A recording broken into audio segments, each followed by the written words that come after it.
Madame, on voit qu'il y a une complémentarité au niveau des côtes d'Afrique et d'Amérique du Sud.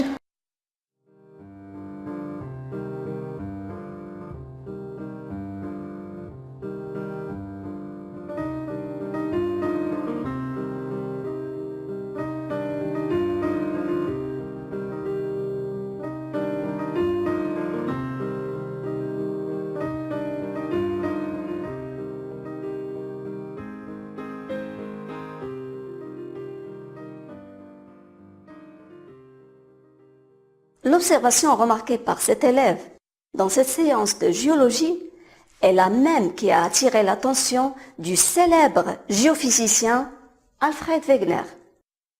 Ce dernier a observé une complémentarité au niveau des côtes d'Afrique, partie ouest, et celle d'Amérique du Sud, partie est. Et c'est le premier argument élaboré par ce géologue, dit argument morphologique.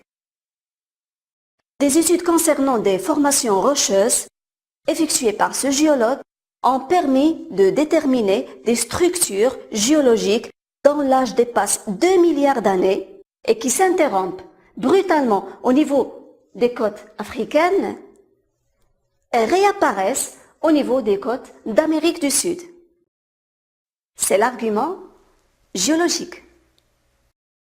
Diverses études paléontologiques ont permis de découvrir sur les continents actuels plusieurs espèces d'animaux et de plantes terrestres ayant l'âge de moins de 140 millions d'années, et c'est l'argument paléontologique.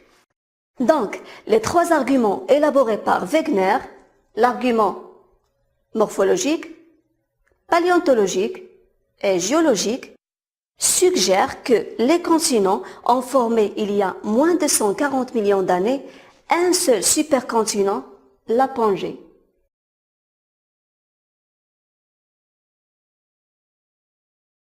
Et au fil des temps géologiques, ces continents ont dérivé jusqu'à leur position actuelle. Lorsqu'on parle de dérive des continents, c'est en réalité les plaques lithosphériques qui sont en mouvement. Qu'est-ce qu'une plaque lithosphérique? Regardez. La surface du globe terrestre est répartie en plusieurs zones actives appelées plaques lithosphériques. Les plaques lithosphériques peuvent être océano-continentales, comme la plaque africaine et la plaque eurasiatique.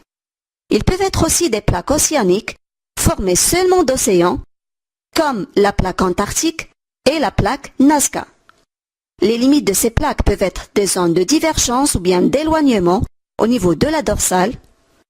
La dorsale ou bien l'aride médio-océanique est une frontière de divergence entre deux plaques tectoniques. Et c'est le lieu de création de lithosphère océanique, c'est-à-dire naissance d'un nouvel océan. Ces limites peuvent être aussi des zones de convergence ou bien de rapprochement, au niveau des fosses ou des zones de subduction, ce qui conduit à la naissance des chaînes de montagnes. Au niveau des mines, on constate que le facteur chaleur et pression augmente par rapport à la profondeur. Donc cette température qui est très élevée est capable de donner une fusion des roches qui se situent en profondeur. Cela engendre des courants de très grande chaleur, dites les courants de convection, et qui sont responsables des mouvements des plaques qui se situent à la surface.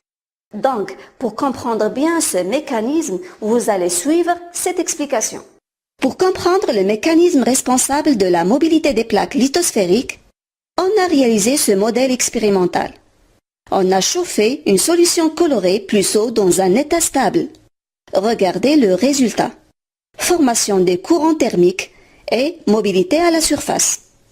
Maintenant, on va voir ce qui se passe en réalité. La désintégration des éléments radioactifs dans l'asténosphère sous l'effet de chaleur aboutit à la naissance des courants de convection. Et c'est le moteur responsable de la mobilité des plaques lithosphériques.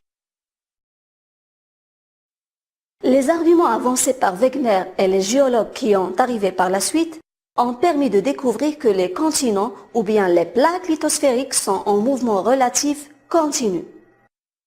Le responsable de ces mouvements sont les courants de convection. Notre séance est terminée.